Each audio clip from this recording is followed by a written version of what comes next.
ከላይ የምታያት ሴት ከእስረኛ ጋር ፍቅር ይዛትና ታስመልጠዋለች። ስሟ ቪኪ ይባላል። ቪኪ በማረሚያ ቤት ውስጥ የምትሰራ ፖሊስ ናት። በ2009 ባሏ በመኪና አደጋ ይሞታል። ስለዚህ ቪኪ በጣም ማዝናና ተከስታ ነበር። ይህንን ሀዘኗንም ለመርሳት ስራዋን በጣም ትሰራለች። ምን አለፋችሁ እስር ቤቱን መኖሪያ ቤቷ ታደርጓለች። በዚህም የተነሳ በ11 ዓመት ውስጥ 4 ጊዜ የዓመቱ ምርጥ ሰራተኛ ተብላ ትሸለማለች። ቀስ በቀስ የተለያዩ እድገቶችንም ታገኛለች፣ ረዳት ዳይሬክተር እስከመሆን ድረስ። እንደዚህም ሆኖ ግን ሀዘኗን እና ብቸኝነቷን ልትረሳ አልቻለችም። በዚህም ሰዓት ነበር ኬሲን የተዋወቀችው። ኬሲ ደግሞ ኖርማል ሰው አይደለም። ኬሲ የ75 ዓመት እስር ፍርድ ያለበት ወንጀለኛ ነው። ከሌላ እስር ቤት እሷ ወደምትሰራበት ቦታ በሌላ የግድያ ወንጀል ፍርድ ለመጠበቅ ነበር የተዘዋወረው። ቪኪና ኬሲ ማውራት ይጀምራሉ። ተወደዋለች፣ ይወዳታል። አንድ ፖሊስ እስር ቤት ውስጥ ካለ ታራሚ ጋር የፍቅር ግንኙነት እንዲፈጽም ህጉ ባይፈቅድም ሁለቱ ግን መጀናጀናቸውን ይቀጥላሉ።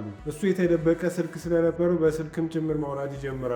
አንዳንድ ጊዜ ራሱ እስር ቤት ውስጥ ይመቻቹ ነበር ማለት ነው። ይሄ የፍቅር ግንኙነት ለ2 ዓመት ይቀጥላል። በ2022 ቪኪ በጣም ስለወደደችው ግንኙነታቸው መደባበቁ ሊያረካት አልቻለም። ስለዚህ አንድ ሀሳብ ይመጣላታል፣ እሱም ማስመለጥ። ካስመለጠችው በኋላ ቤቷን መሸጥ፣ አብሮ መጥፋትና ጥሩ የፍቅር ጊዜ ማሳለፍ። ስለዚህ ቪኪ ዝግጅቷን ትጀምራለች። ቤቷን ለሽያጭ ታቀርባለች፣ መኪና ትገዛለች፣ ባንክ ውስጥ የነበራትን ብር እንዳለ ታወጣለች፣ መሳሪያዎችንም ትገዛለች። በሚያመልጡበት ጊዜ የሆነ ነገር ከተፈጠረ እንኳን ለመጠቀም ማለት ነው። ነገ ልታስመልጠው እንደ ዛሬ ስራ ቦታ ትሄድና ይህንን ስራ ማቆም እንደምትፈልግ ለሰራተኞቹ ትነግራቸዋለች። ሰራተኞቹ በጣም ነበር የደነገጡት፣ ምክንያቱም ላለፉት 13 ዓመታት ምንም ያለማቋረጥ በጣም ስትሰራ ስለነበር። ስለዚህ በነጋታው የመሸኛ ዝግጅት ሊያዘጋጁላት ያስባሉ። አንድ ወንጀለኛ የአእምሮ ምርመራ ማድረግ አለብኝ፣ የአእምሮ ምርመራ የሚደረገው ደግሞ ከዛ እስር ቤት ውጭ ሌላ ከተማ ውስጥ ስለነበር ይዛ መሄድ እንዳለባት ትነግራቸዋለች። ማንም ምንም የጠረጠረው ነገር አልነበረም።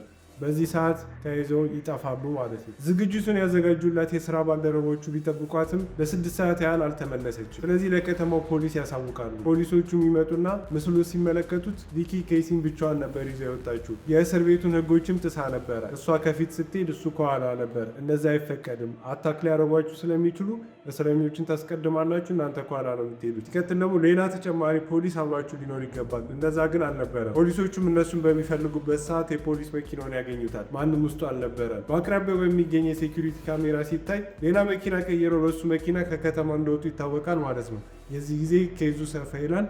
ዩኤስ ማርሻሎች ይሳተፉበታል ማለት ነው። እነዚህ ሰዎች ኦፊሻሊ ተፈላጊ ሰዎች ይሆናሉ። በቲቪ ፎቶቸውም ይበተናል። ለሶስተኛ ጊዜ መኪና ይቀይራሉ። ይሄዱና አንድ ሆቴል ውስጥ ያርፋሉ። በጣም በሚያሳዝን ሁኔታ አሁንም መኪና ሲቀይሩ በሴኩሪቲ ካሜራ ፉቴጅ ተይዘው ነበር። ፖሊስ ጥቆማ ይደርሰዋል። ይሄ መኪና የት እንዳለ ይነገራቸዋል። በዚህ ጊዜ ኬሲና ቪኪ ምን ታውቋቸው እንደሆነ አይታወቅም። መኪናውን አስነስተው መሄድ ይጀምራሉ። ፖሊሶቹም ቪኪና ኬሲን ማሳደድ ይጀምራሉ። በዚህም ጊዜ ነበረ የእነሱ መኪና ከፖሊስ መኪና ጋር ይጋጫል። ይገለበጣሉ። ምንም መሄጃ የላቸውም። ቪኪ መታሰር ስለማትፈልግ ይዛ የነበረውን ፒስትል ታወጣና ራሷን ታጠፋለች። ኬሲ እዛው ባለበት ይያዝና እድሜ ልክ ይፈረድበታል ማለት ነው። ለፍቅር የተከፈለ መስዋዕትነት። እንደዚህ አይነት ታሪኮች መስማት ከፈለጋችሁ ፎሎ ምትለዋ ምልክት እዚህ ጋ ይጫኑ። ቤተሰብ የሆኑ ሼር፣ ኮፒ ሊንክ ማድረግ እንዳይረሳ። እመለሳለሁ።